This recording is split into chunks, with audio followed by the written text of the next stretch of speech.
É bom ver vocês. É muito bom ver cada um de vocês. É bom ver os amigos que nos visitam hoje pela primeira vez. Eu quero dizer para vocês que nós aqui somos todos iguais.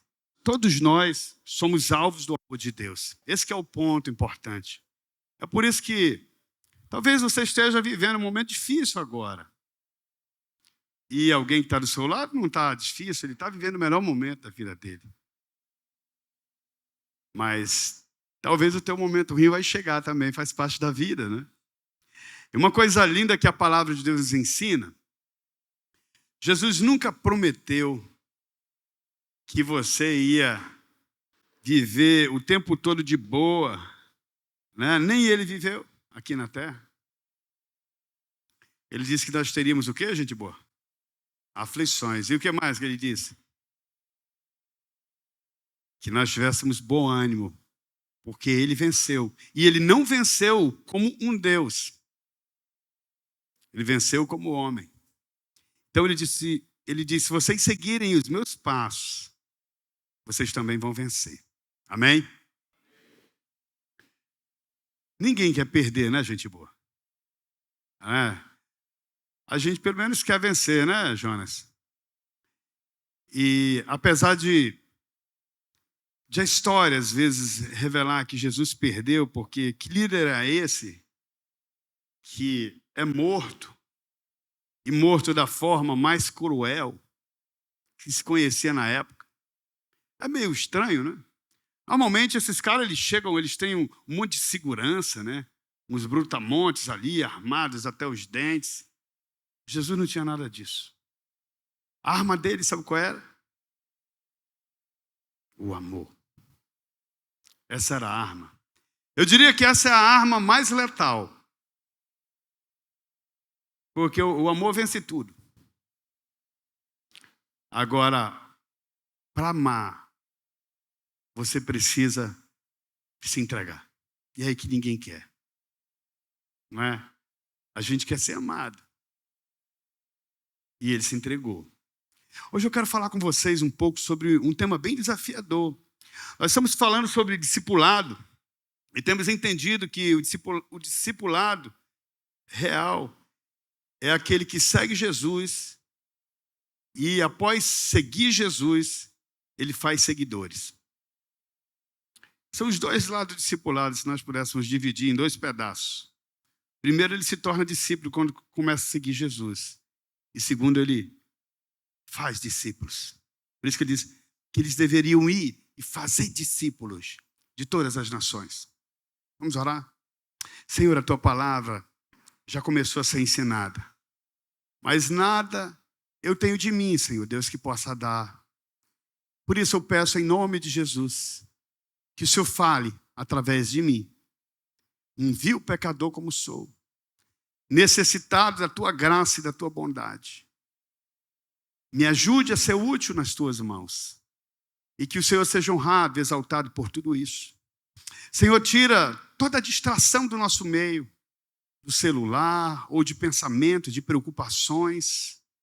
Que nós possamos, Senhor Deus, estar ligados a Ti. E que nada roube o que o Senhor tem para mim e para cada um aqui nessa noite. Que a Sua palavra, que é viva, penetre na nossa mente, no nosso coração e vá no mais profundo de cada um de nós. Que nós possamos nos enxergar como o Senhor nos vê. E que hoje, Senhor Deus, haja uma aproximação maior contigo.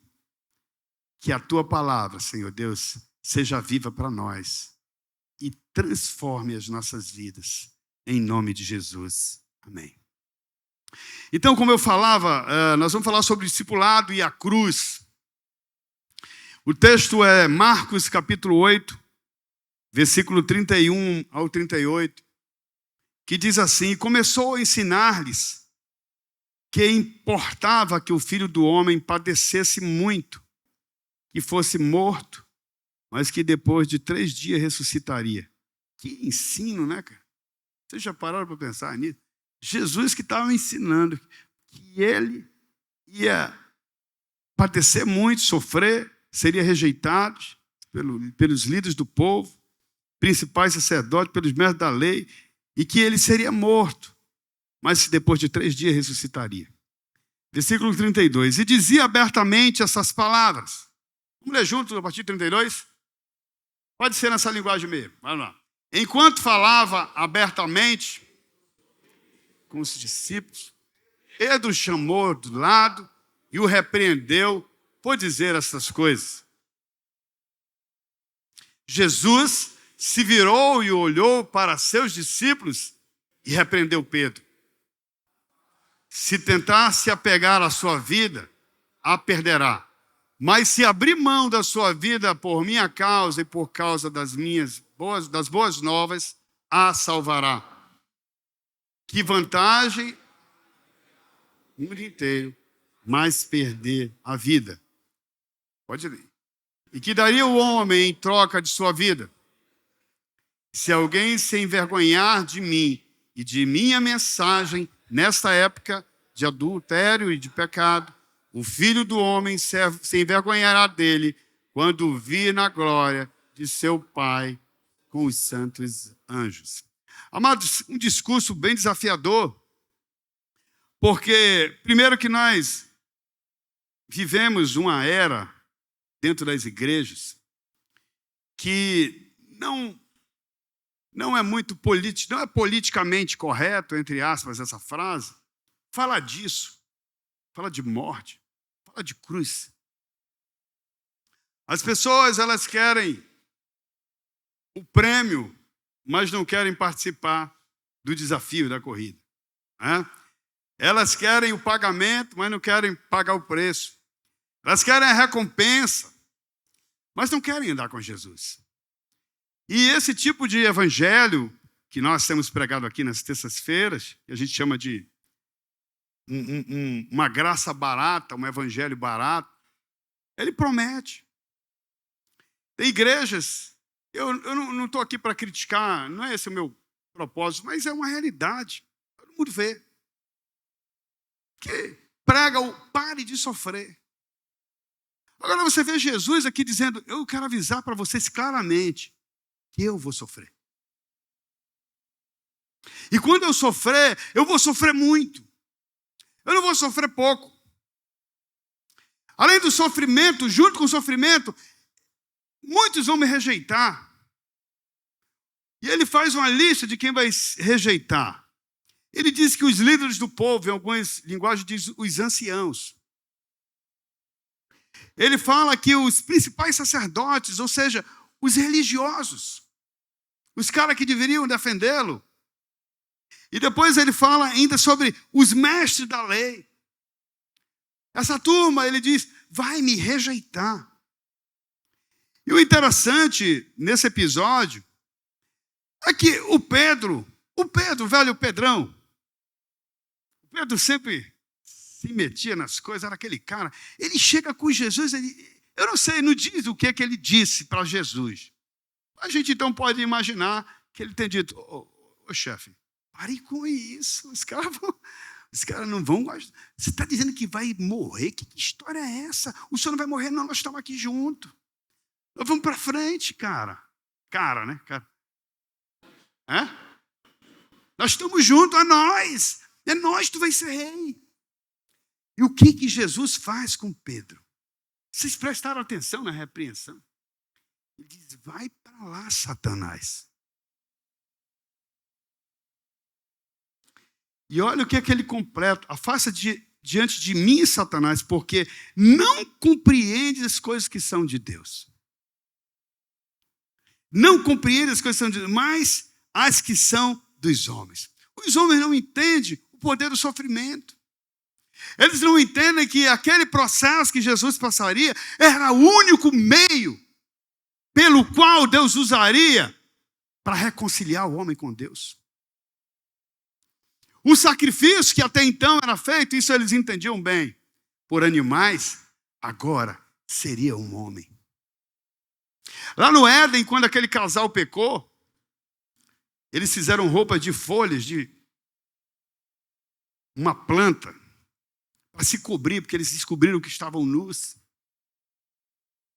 E quando o Senhor foi lá com eles, como ele sempre ia, vocês fizeram o que não era para ter feito, né? Não, mas sabe como é? A mulher que tu me deu, aí a mulher, que serpente. Mas Deus queria resolver com eles. Ali era um momento de reconciliação. Ele pegou um cordeiro. 2 cordeiros, na verdade. E ele sacrificou os 2 cordeiros.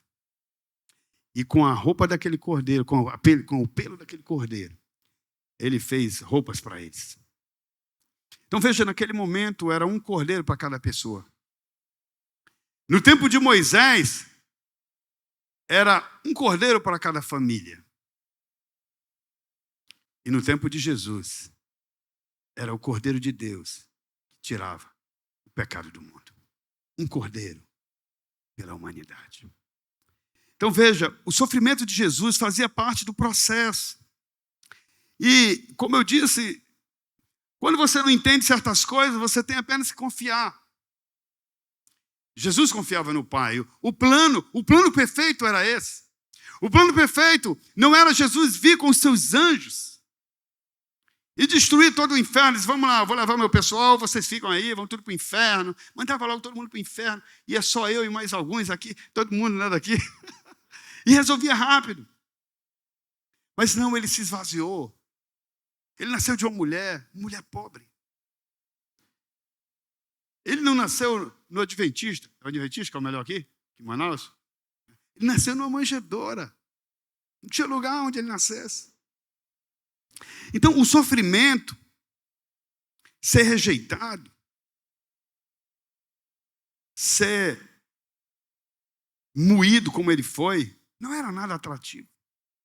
Veja que Pedro diz, Senhor, para com isso, não fala isso. E ele repreende claramente dizendo, você não entende das coisas de Deus. Você pensa como homem. Preste atenção, nós aqui, preste atenção, que quando nós encontramos alguém que está no sofrimento, o que é que nós queremos fazer, gente? De algum modo tirar aquela pessoa do sofrimento, não é verdade? Mas o sofrimento, ele é o mecanismo de Deus, a forma de Deus, de nos aprimorar, de nos amadurecer, de nos aproximar dele, de mudar a nossa visão de mundo.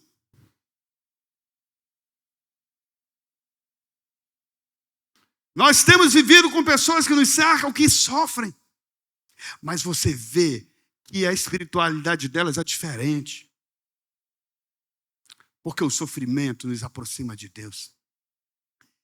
E no caso de Jesus,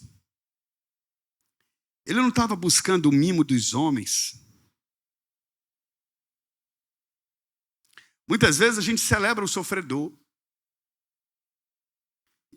É legal cuidar, isso é um dever nosso, cuidar uns dos outros. Às vezes a gente julga. Deve estar em pecado, sofrendo desse jeito. Né? Imagina o pecado que Jesus tinha. E era muito mesmo, que era o nosso todo. Né? Da humanidade toda que estava sobre ele. Olha, Isaías 53, 10 a 12, revela uma coisa muito interessante. Isaías, cerca de 600 anos antes de Cristo, diz o quê? Fazia, quê? Esmagá-la e causar-lhe dor. Quando, porém, sua vida for entregue, como oferta pelo pecado, é o cordeiro, ele terá muitos descendentes. Terá vida longa e o plano do Senhor prosperará nas suas mãos. Quando ele vir tudo o que resultar de sua angústia,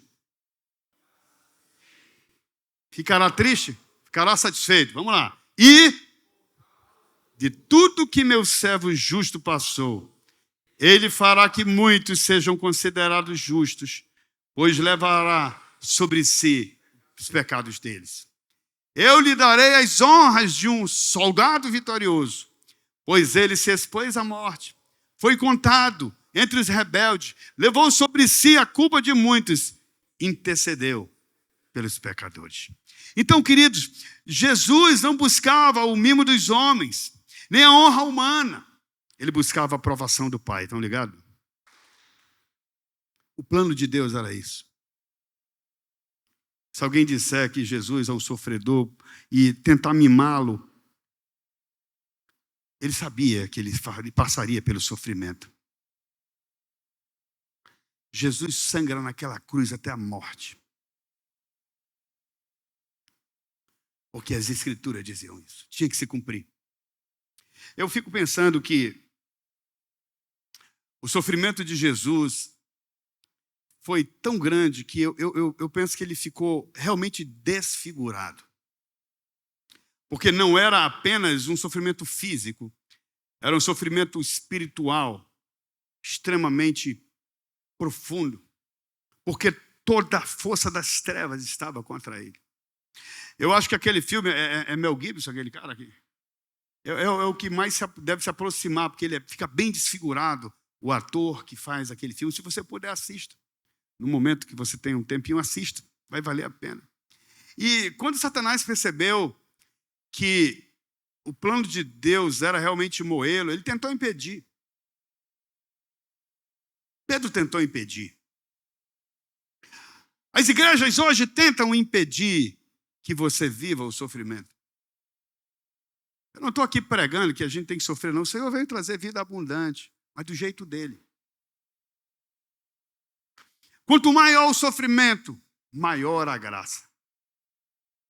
Você imagina aqueles dois jovens, não eram tão jovens assim, Paulo e Silas, depois de terem sido açoitados, depois de terem sido ali envergonhados em praça pública, com as costas rasgadas, talvez com as roupas rasgadas, sofrendo frio, o que eles faziam à meia-noite? Louvavam. Como é que o cara consegue louvar? Você acha que isso é natural? Uma coisa natural. É a graça sobre ele. O sofrimento para aqueles homens era uma dádiva. Eles entendiam que assim como Jesus sofreu por eles, eles deveriam sofrer por Jesus, pelo nome do Senhor. Estão ligados? Não? Isso é importante você entender, porque nós não sabemos no Brasil o que é ser perseguido. Você não tem noção do que é isso. Nós não temos noção do que é ser perseguido. Nós estamos aqui, graças a Deus, obrigado por isso, meu Pai, no ar-condicionado, com liberdade, mas nesse tempo não era assim. Eles sofriam por causa do nome de Jesus. E se você realmente quer ser um seguidor de Jesus, um discípulo de Jesus, saiba que o sofrimento faz parte da nossa vida. Mas esse sofrimento não é para nos piorar, não é uma tragédia. Esse sofrimento é o princípio da vitória. Eu sei o que é isso.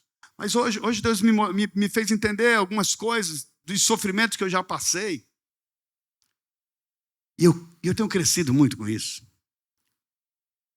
Eu nasci numa família bem humilde. 9 filhos. Uma viúva. Eu tinha cerca de 7 anos quando o meu pai morreu. Nós tínhamos, amados, o direito de ter uma muda de roupa por ano. Como tinha eu e meu irmão que tínhamos uma diferença pequena de idade, né? Detalhe, era aquele conjuntinho dobrado, né? Comprava o mesmo tecido e fazia a roupa para os dois. Quando eu saía ali era um time, uma dupla, né? Legal, né? E quando eu olho para tudo isso, como aquilo me fazia me aproximar de Deus, mesmo uma criança. Eu tinha gratidão pelo que eu recebia do Senhor. Porque, no fundo, você não merece. Hoje, quando eu sento na minha mesa para comer, eu agradeço, Senhor, obrigado, porque eu posso escolher o que é que eu vou comer. Eu posso perguntar à minha esposa, você vai fazer carne, peixe?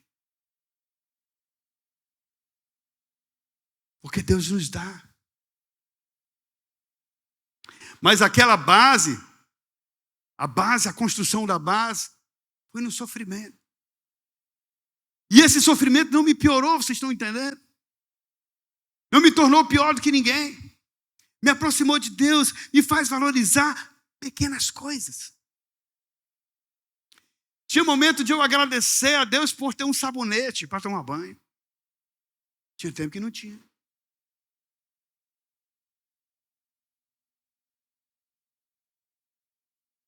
Então, queridos, ser discípulo de Jesus é dar as mãos ao sofrimento.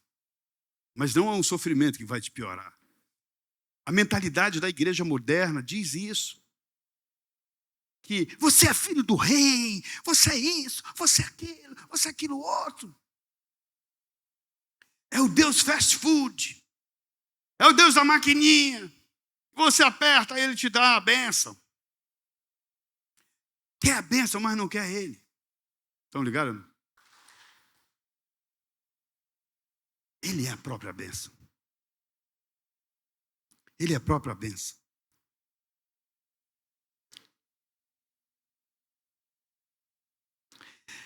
Jesus não recuaria da sua missão de sofrimento. Porque ele sabia que disso dependia a nossa vitória. Os discípulos, quando entenderam aquilo, não recuaram do sofrimento. Pedro, foi até profetizado a Pedro como ele morreria.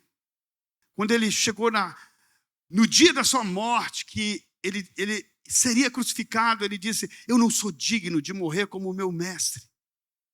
Se vão me crucificar, me crucificam de cabeça para baixo. Ele foi morto de cabeça para baixo, crucificado de cabeça para baixo. Entende que a mentalidade dele sobre o sofrimento é muito diferente da nossa.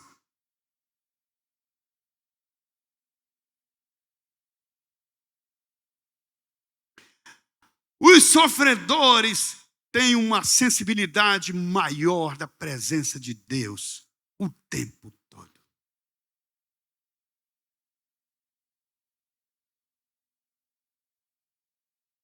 Não queira ser mimado no sofrimento, para você não perder a bênção. Queira ser cuidado. Faz parte o cuidado. Nós temos que cuidar uns dos outros. Deus me mostrou hoje umas coisas. Hoje à tarde eu tive um momento com Deus que eu fui muito quebrantado. Chorei muito. Porque eu não entendia certas coisas sobre o sofrimento. E quando eu fui analisar algumas coisas sobre o Mateus, e eu disse assim: Senhor, a gente está cansado. A gente está sofrendo muito. O Senhor me fez olhar para ele. E o Senhor começou a me mostrar coisas que ele não tem, que eu tenho. Que o meu filho não tem. Ele não fala. Ele fala muito pouco. Ele não consegue dizer se ele está sentindo uma dor. Se ele quer alguma coisa. Ele não consegue se expressar como eu. E aquilo Deus foi me tomando de uma forma, dizendo: mas ele tem coisas também que você não tem. Sabe, amados, teve um momento que nós já vivemos momentos muito difíceis com o Mateus. Muito difíceis. Hoje eu não me assusto mais com muito, porque eu sei que Deus está no controle. Mas teve um momento nessa crise atual que ele passou, e foi muito forte para mim. Não foi uma coisa muito grande, mas o Senhor mostrou ali uma compaixão como eu nunca tinha enxergado. Teve um momento que eu tinha acabado de dar banho nele. E eu estava enxugando ele. Ele é um rapaz de quase 19 anos. Vai fazer 19 anos em setembro. De repente ele virou para enxugar. Quando ele vira, ele se desequilibrou. Ele caiu de cara no chão assim. Como se fosse... eu não sei nem o quê. Um saco vazio. Só que por cima da cabeça dele. Naquele momento eu me desesperei. Ele podia ter quebrado o pescoço. Eu me desesperei, eu clamei ao Senhor: Senhor, o que é isso? Até quando isso vai? Cara, quando o Mateus levanta, tinha só um arranhãozinho aqui. Disse: o Senhor está cuidando dele, né, Senhor? Porque eu não tinha como fazer nada. Foi muito rápido. Eu não tinha como segurar, eu não tinha como socorrer. Foi um negócio assim, totalmente sem possibilidade de controle. Eu comecei a ver tantas coisas que o Senhor faz para mim no sofrimento, que são riquezas que eu não tenho onde comprar, meus amados, que não há como comprar. Por isso que quando a gente enfrenta uma luta de um irmão, como o caso do Domingos, é como se fosse a tua própria luta. E quando nós colocamos Jesus, nós imaginamos o quanto ele nos viu caindo, impuros, presos nos nossos pecados. A gente não tinha como sozinho nos socorrer, como eu não tinha como sozinho socorrer o Mateus. E ele vem e nos socorre com a sua própria vida. Ele vai para uma cruz que era para eu e você ir. Mas uma coisa importante que Jesus diz quando ele repreende Pedro, ele olha para a multidão. Ele olha para a multidão como diz assim, eu vou sofrer, porque se eu não sofrer, vocês não estão entendendo. O sofrimento é a única saída. E eu sou o único que posso proporcionar essa liberdade, essa vida para vocês. E ele olha para a multidão, versículo 8:34. E ele diz, Marcos 8:34. Resumindo, ele diz, se alguém quiser ser meu seguidor, o que faz primeiro? Negue-se a si mesmo. Muitos não querem negar a si mesmo. Querem o benefício, mas não querem segui-lo. Lembra do jovem rico? Nós falamos sobre ele. Ele saiu triste, porque ele não queria a proposta de Jesus. Lembra daquele outro que queria sepultar o pai dele? Outro que queria se despedir da sua família.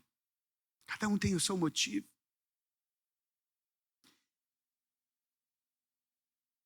Então, o ponto aí é, o princípio de seguir a Jesus é uma escolha. A mensagem de Jesus para aqueles discípulos no início do ministério dele foi muito clara. Ele teria que sofrer.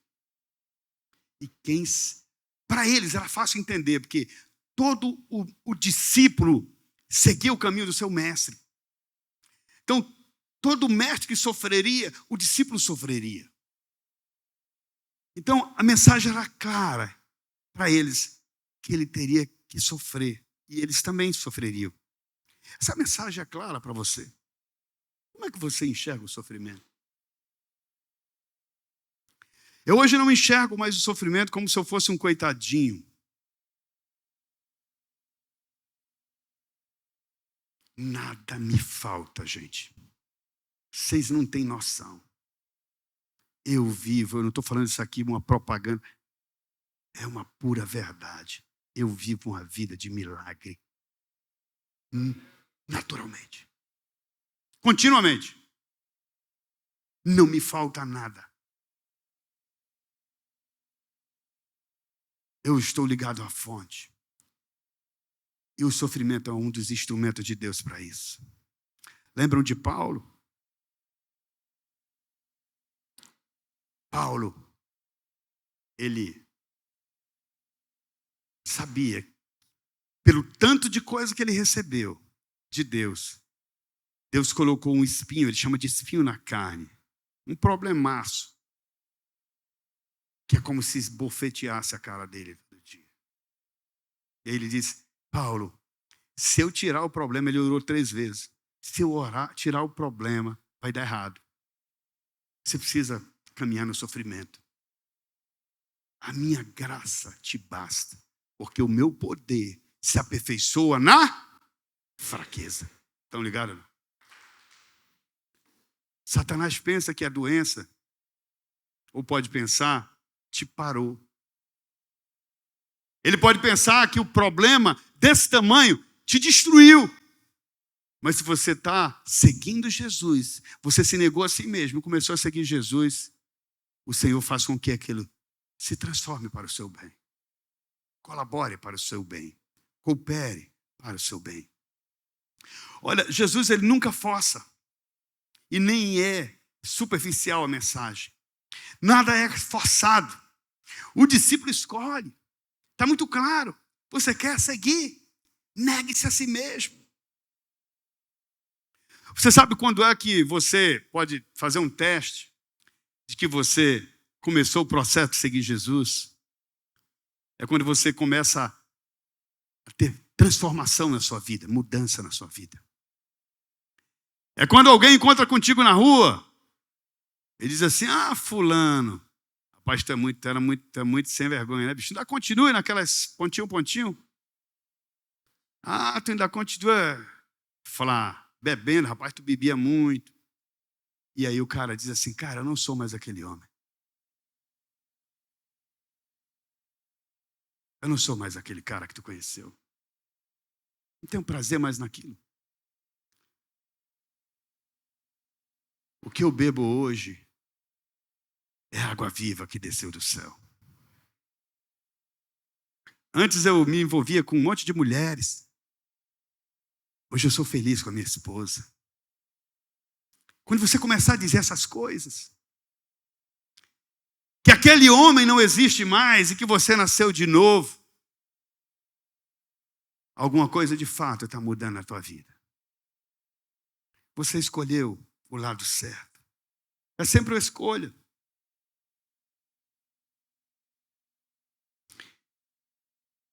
Você negou a si mesmo. Quando você diz isso. Eu abri mão da farra. Eu abri mão disso, abri mão daquilo. E agora eu quero seguir o Senhor.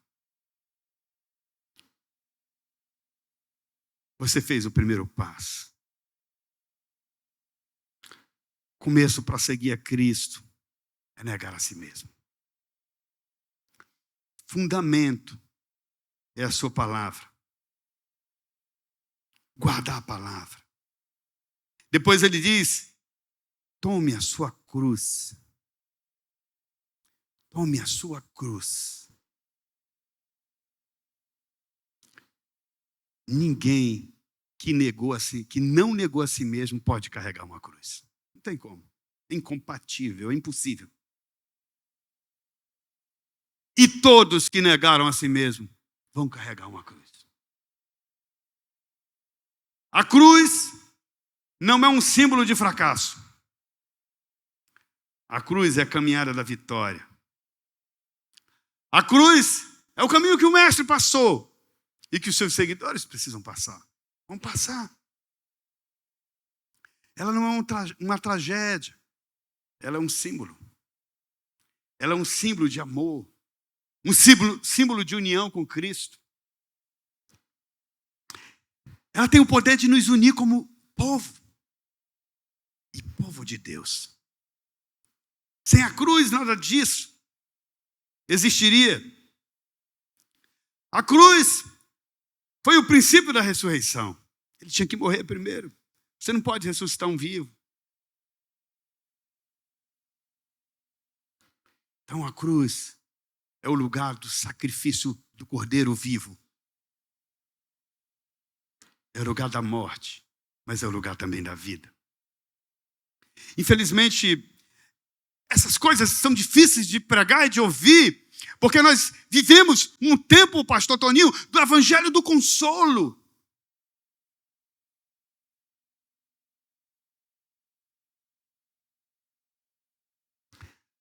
O tempo foi passando e o sofrimento por amor a Cristo foi perdendo a sua essência. Se você estudar um pouco a história da igreja, você vai notar isso. Agora, a mensagem principal é a da graça barata. Onde o pecado é justificado. E nem chama mais de pecado, né? Chama de fraqueza.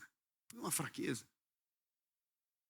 Adultério não é uma fraqueza. Adultério é adultério, cara.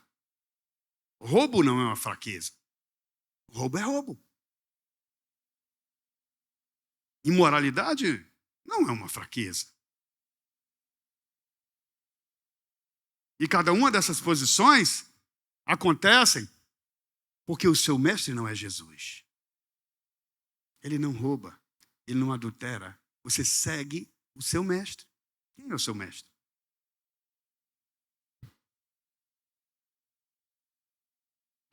Então a ideia nesse momento é minimizar o pecado. Deus é amor, Deus aceita tudo. Eu fui numa igreja uma vez, eu saí de lá logo, porque eu achei que não era lugar, não. Não vou citar nome.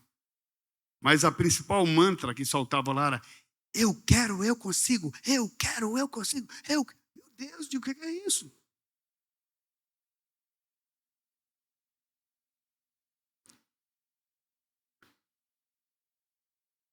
Eu quero conhecer mais o Mestre. Se eu conseguir isso, essa é a maior riqueza. João 8,31 diz: se vocês permanecerem nas minhas palavras, verdadeiramente serão meus discípulos. Depois no 32 ele diz: e conhecereis a verdade, e a verdade vos libertará. Nós vivemos num pêndulo entre a existência cristã e a existência mundana. Estão ligados ou não? E você percebe, cada vez mais, antes era sutilmente, cada vez mais a existência mundana adentrar na existência cristã. A existência cristã são aqueles que seguem os passos de Jesus. A existência mundana são aqueles que não seguem os passos de Jesus, portanto, seguem os próprios passos. Mas eles querem parecer que seguem os passos de Jesus. Por que eles fazem isso, gente boa? Porque eles não negam a si mesmo. Não nega a si mesmo. Não tem como seguir os passos de Jesus. Então, amado, você e eu temos uma cruz. Ao aceitar o convite, negar a si mesmo, nós pegamos a nossa cruz. E olha, cada um já tem a sua cruz preparada. Eu li uma história alguns anos atrás, que havia uma viagem para o céu. Talvez alguns de vocês já ouviram essa história. E o guia chegou e disse: gente, vai começar a viagem, daqui a 10 minutos nós vamos sair rumo ao paraíso, à terra prometida, ao paraíso de Deus. Por favor, cada um pegue a sua cruz. E tinha cruz espalhada por tudo que era lugar. Eu sei que sempre tem um mais desatento, e o cara ficou enrolando por aí. Quando ele foi para pegar a cruz dele, cara, era uma cruz enorme, pastor Toninho. Era uma cruz, a bicha era muito grande, a cruz dele. E ele só tinha ela, cara, tinha que levar alguma cruz. Aí ele pegou aquela cruz: eu vou levar. Só que a viagem era longa. Ele arrastava a cruz, era um pouco incômoda. Às vezes ele queria passar num lugar, não dava, tinha que virar a cruz assim. Para fazer uma curva, a cruz era longa demais, dava problema. Ele disse: rapaz, essa cruz, para que uma cruz desse tamanho? Vou dar uma diminuída nela. Ele disse que cortou um pedaço da cruz lá. Deu uma aliviada nele e continuou a viagem. Chegou lá na frente e viu que a cruz ainda estava dando problema. Ele disse: cara, deu certo até aqui, então eu vou cortar mais um pedaço. Ele cortou mais um pedaço da cruz. E aí eu sei que quando ele está chegando já no fim da viagem, mas ele não sabia, ele estava com uma cruzinha que ele botava no bolso. Cruzinha, ficava brincando com uma cruzinha na mão. E aí daqui a pouco o guia grita: agora nós vamos entrar no paraíso, tome a sua cruz, ela é a sua ponte para atravessar para o paraíso. À medida que você andar nela, ela vai se desfazendo e ela vai desintegrar quando você pisar do outro lado. Mas o rapaz tinha cortado a cruz dele. Estava com um graveto na mão. Cada cruz, apenas para ilustrar, tem o seu propósito. Tem uma cruz para cada um de nós, faz parte da caminhada. Pois assim o mestre andou. E não adianta você fugir. Não dá para carregar a cruz do outro. Você tem a sua. Você pode ajudar o outro a carregar a cruz dele.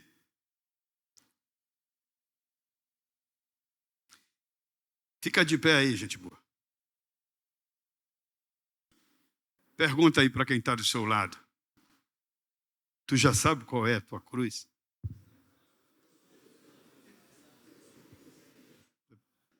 Amados, pode sentar.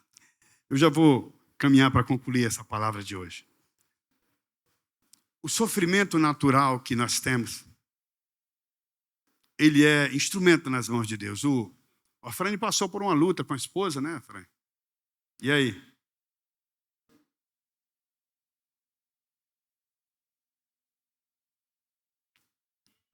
A gente sai diferente da prova, né? Como eu disse, nós, graças a Deus, não vivemos um tempo em que nós estamos sofrendo como na perseguição, como era outrora. Nós não temos perseguição, mas os sofrimentos precisam ser entendidos como instrumento nas mãos de Deus. Como eu falei, Ele dá graça para suportar. Veja, o lugar da cruz, meus amados, é o lugar do perdão. Você lembra no momento em que Jesus passava por sua maior dor ali pendurado naquela cruz, sangue por todo o corpo, os caras brigando lá embaixo para ver quem que ia ficar com a roupa dele. E ele olha para aqueles homens todos ensanguentados. Ele fala: Pai, perdoa. Eles não sabem o que estão fazendo. Eles estão brincando com uma coisa séria.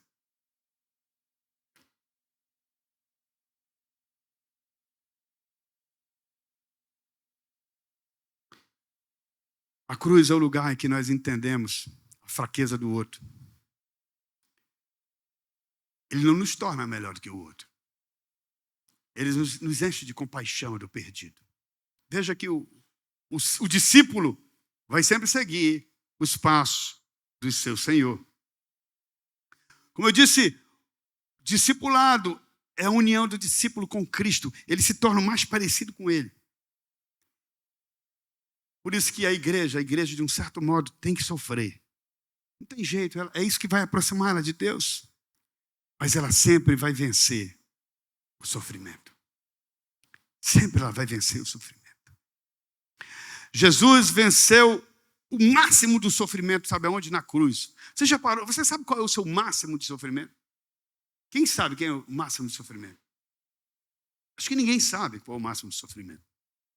Sabe, para alguns, o Senhor dá uma carga, uma prova, uma cruz, que ele sofre, ele é humilhado, ele talvez seja açoitado, e talvez ele seja martirizado. Para outros, ele vive alguma dor, mas é uma carga que ele pode suportar. Tem alguns que a carga é quase que insuportável. A carga de Jesus foi quase insuportável. Vocês lembram aquele momento no Getsemane, em que ele diz: Pai, passa de mim esse cálice. E ele começa a suar. O suor se transforma em gotas de sangue. Atenção, não sei explicar isso, mas foi algo tão intenso. Eu creio que o pai disse: eu vou passar o cálice, mas antes você tem que beber. Alguns sofrimentos nós temos que beber, meus amados.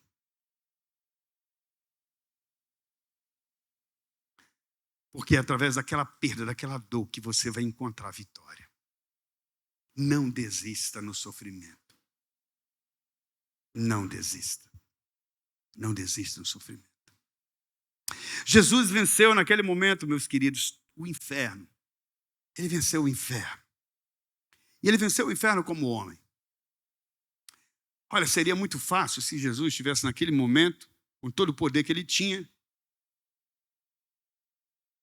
vindo como um anjo, feito um combate ali no Getsemane mesmo com o capeta, amarrava todo mundo, mandava tudo para o quinto dos infernos, acabou a briga. Não era? Mas do jeito que ele morreu, o inferno recebeu a derrota mais estrondosa. Porque Deus não venceu o inferno como Deus, mas como homem. Isso significa que nós também podemos vencer como homem.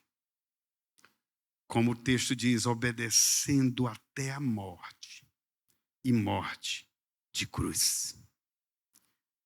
Amados, a comunhão com Deus, um dos ingredientes dela é o sofrimento. Não caia nessa mentira Pedro quase caiu. De dizer, o senhor não pode falar que vai sofrer. O senhor é um vencedor. O senhor é filho do rei. Ele sai para lá, Satanás. Você fala não com o entendimento de Deus, mas com o entendimento dos homens.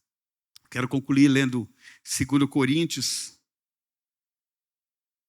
versículo 4:17, que diz assim: pois essas aflições pequenas e momentâneas que agora enfrentamos produzem para nós uma glória que pesa mais do que todas as angústias e durará para sempre.